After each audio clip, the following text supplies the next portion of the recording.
Սովորաբար մեզ մոտ տարածված է, որ արտ-թերապիան դա նկարչություն է։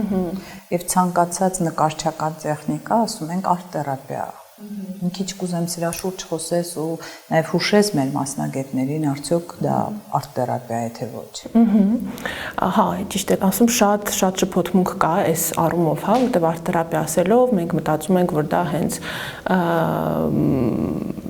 տարբեր արվեստների, հա, կիրառումն է, իրականում սա թարգմանական մի քիչ սխալ է եւ եթե անգլալեզու գրականությունը վերցնենք, ապա այնտեղ կտեսնենք, որ հստակ բաժանում կա art therapy եւ art therapy, հա, եւ art թերապիան հենց վիզուալ արվեստներն են, այսինքն նկարչություն, ինչպես ասացի, քանդակը, կոլաժը եւ այլն։ Իսկ art therapy-ն հենց տարբեր տեսակի արվեստների կիրառումն է, թերապևտիկ նպատակով եւ